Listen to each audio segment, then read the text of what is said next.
We are going to move to, we got to ask. You don't have to answer. Taylor, I know you're familiar with this segment, but for anybody listening, this is a segment we often get to where our guests, we're going to ask a bunch of rapid fire questions. They are not obligated to answer. As a matter of fact, they are free to tell us to fuck off if they so choose. Okay, cool. If you so choose. All right. All right. Now, how do you feel about Jason telling his kids that cats are poisonous? It was actually really a great challenge because as soon as I got the kids around the cats, it was my goal to prove to them that they weren't poisonous. And there's no better way to prove that than to just hand them Benjamin, my ragdoll cat, who lets humans hold him like he's a baby. And I mean, like, my favorite thing ever is just like when Benny will come up to me and just go, I find Benjamin.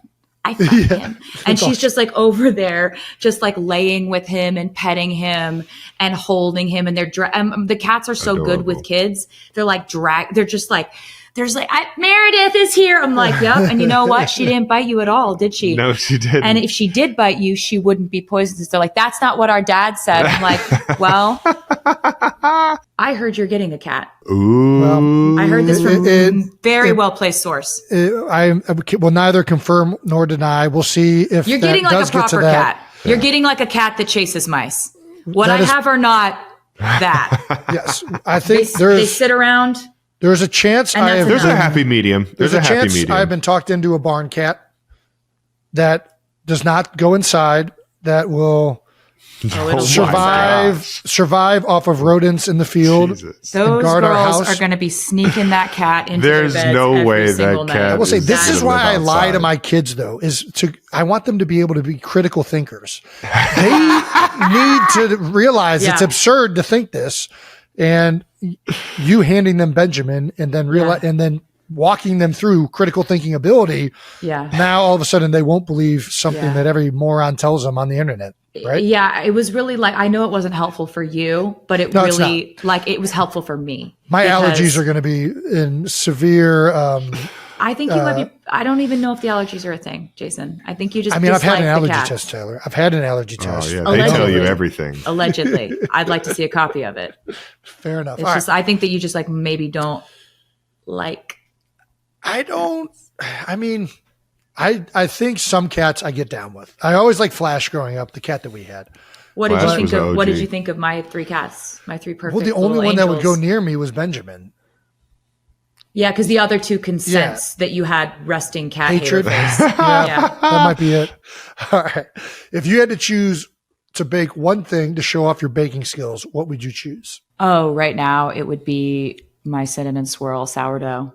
Cinnamon swirl sourdough? I thought you were going to go Pop-Tarts. Pop-Tarts. It depends on who I'm baking for. The Pop-Tarts.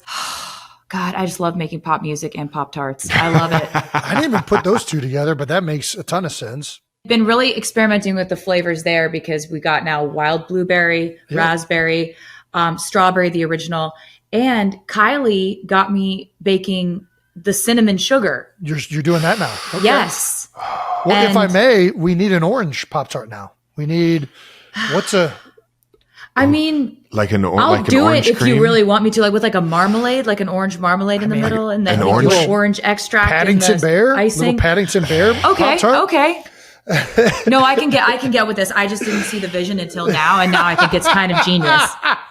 You've ruined Pop-Tarts outside of yours, just so you know. Thank you. Thank you so much. The same for me either. So now I got to try the cinnamon swirl sourdough, though. If you're putting that above Pop-Tarts. Yeah, I'm going to send some over. It's a banger. Perfect. All right.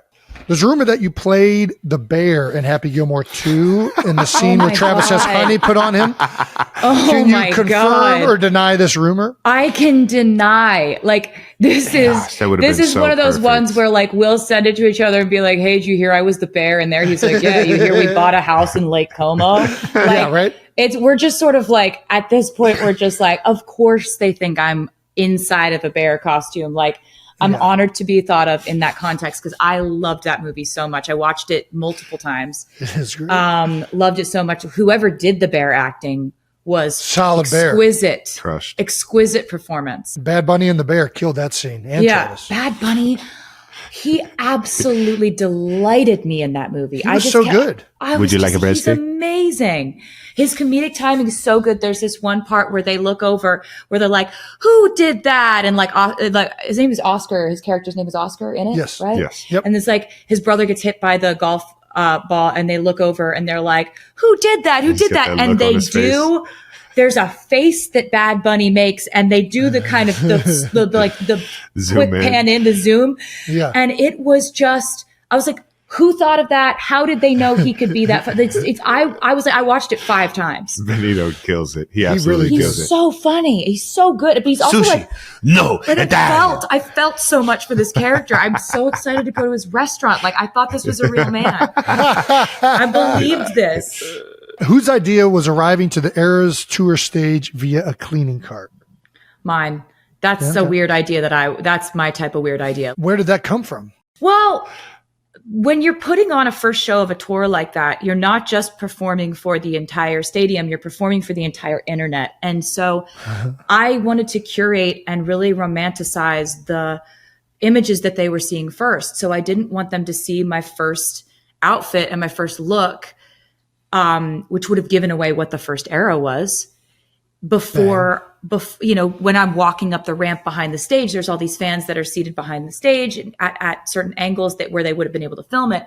I didn't want that to be the first thing people saw from the Eras tour. I wanted it to be the huge Lover motif, and they're surprised and delighted by the fact that Lover is the first era we're doing. And that's the first time they've seen that Versace bodysuit all lit up, like once the lights hit that thing, it's just like, yeah. I love that outfit so much.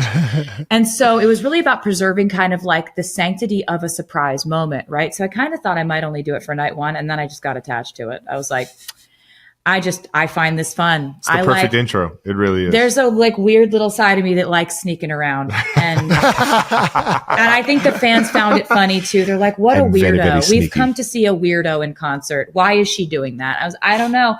Why did I make it look like a mop cart? I don't know, man. There's just so if you can't have fun with the hijinks of this thing, there's enough stress that goes into this. If you can't get joy from silly little things like the mop cart, man. Yeah. You need to live a little. You're doing it wrong. Loosen up. Live a little. Loosen up. Get into a fake mop cart. Everyone knows you're in there, but you're in there like, I'm sneaking around. Nobody knows I'm in here. Everyone knows you're in there. But it's one of those things, like, I work so hard to try to surprise fans. And they're like, I don't want to be surprised. Sometimes they really don't think they want to be surprised. They want to figure stuff out. No, they do. But then I know that when I can really get them and surprise them, that it was so worth it. Because that's what entertainment is, really. It's just giving people something to escape, to sink their teeth into, to like, we're world building, that's what the whole tour was. Hopefully people never thought that we'd go on this podcast and announce an album. Like, I was hoping that that's something that the fans would be like, that's from left field. Like, if we accomplish that, then that's, she went on with those two idiots to release this. Man, things are really getting dark for Taylor. All right. We ask all of our guests this. Yep. What is your welcome to the NFL moment? Oh, I'd say it was the first time I stepped on the field, which would have been when you won the AFC Championship. Baltimore. The first season that I was with you, and it was in Baltimore, and we're in the suite, and he's just won the AFC Championship. We're freaking out. Everybody's screaming. And his mom goes, all right, let's go down to the field. And I was like, what do you mean? What are you talking about? We're going where? And she's like, we're going down to the field. And I was like, did he say that that's okay? Like, because we hadn't talked about this. There was no like, hey, if I win this game, I didn't want to jinx it. Yeah, he doesn't jinx anything, which I respect, actually. Like, I'm all about that. But we hadn't had a conversation about it. So I'm like, is he going to be like, what are you doing down here, dude? It was Mama knows best. Presumptuous. Mama knows best. She knew I wanted you and so down she there. was like, trust me, he wants you there. And I was like, okay, well, she would know. And so I'm walking out onto this field, and it's just like, oh my God. It's so There's so many lights. We're going to the Super Bowl. I've never seen this many cameras. I've never seen this much media in my life, and I've seen a lot of media. Yeah. And then the media sees me and they're like, ah! And then they just start running at me. And I'm looking at you and then you're screaming into the mic because when there's a mic and there's Travis, like he physically needs to scream into it. Of course. Okay. All right. Okay. That's so basically I'm experiencing this whole heightened scenario that I had no idea 5 minutes before I was going to be experiencing. And it's one of my most cherished memories because I was so proud of you. And I was so proud that you came down there to enjoy that moment. It was so magical. It was so fun. It's like crazy. It's crazy to get to see someone you love work that hard and then have that kind of like euphoric payoff where you're like, for sure, you did it. Like you did it underlined 100 times. You did like you did it. Human exclamation point. What do you mean you're going to the Super Bowl? That's crazy. Like, yeah, I had such a great rookie year. It was crazy. It was a great year. What is your welcome to, like, I don't know if it's like singer, like being a pop star, being a performer. Yeah. What is your welcome to the industry moment in that regard? Oh my God. Man, I actually never really allowed myself to feel like the you've arrived thing. Sure. I've just now started to be able to really be in a moment when I'm in the moment. That's why I'm so glad that the Eras Tour happened when I'm an adult, because I was able to completely and totally soak in these moments while I'm planning, obviously, what I'm doing next in the show. But like when I'm at the end of that show and I'm standing there taking it in, that's me 100% present. But, you know, starting to do this when I was putting out my first album when I was like 16, I was always on to the next plan.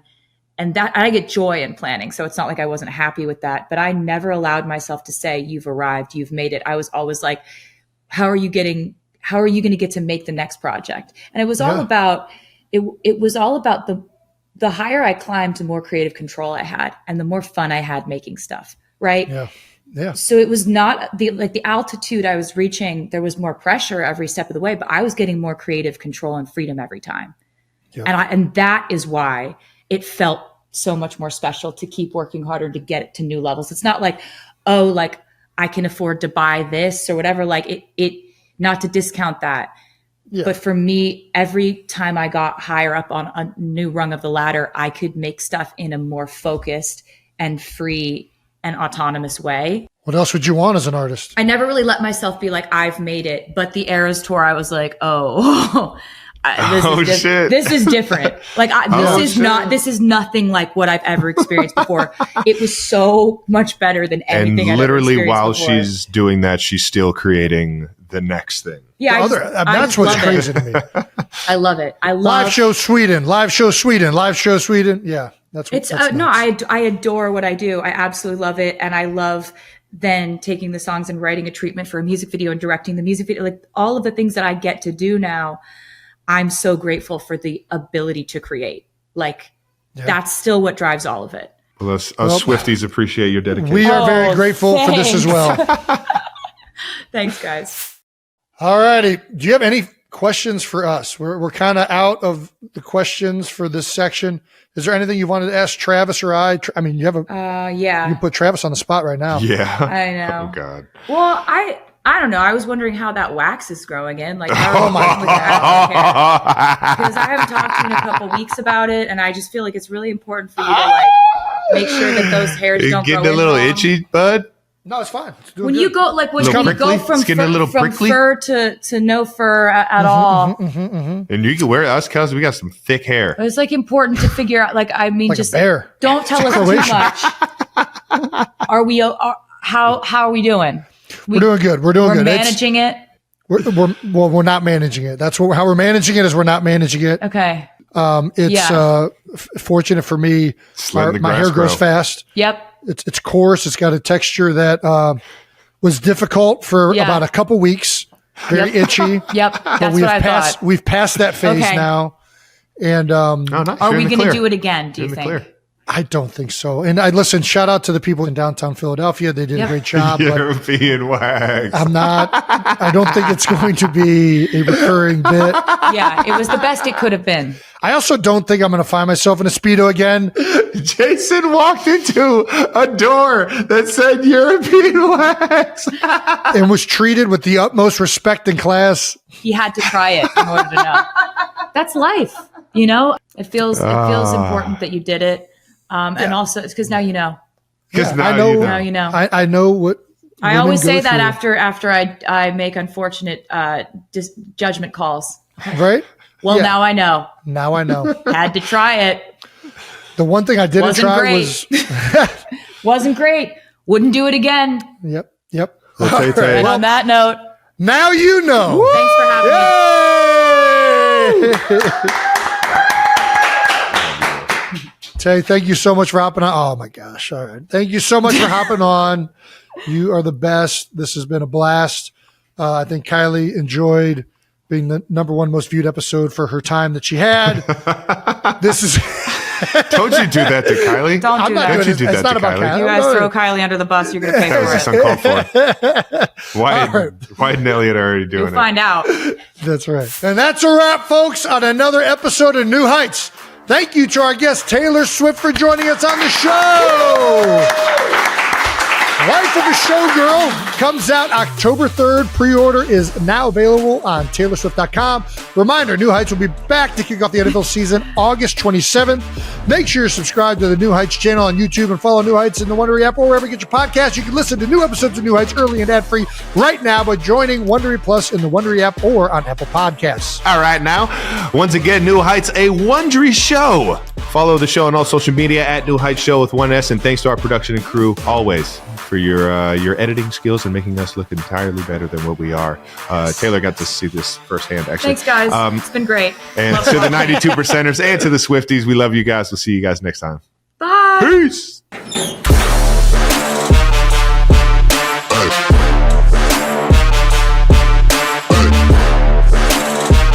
All right, I don't know where to go from here. I went. There was confetti all over it. Oh, this is like when the cats taste something that they're confused by. This is my favorite impression he does. It's the cat ate something, it doesn't know what it is. That gets me every time. Fucking gets me every time, man. I will laugh at that. I will fall off the couch laughing at that if he'll do it at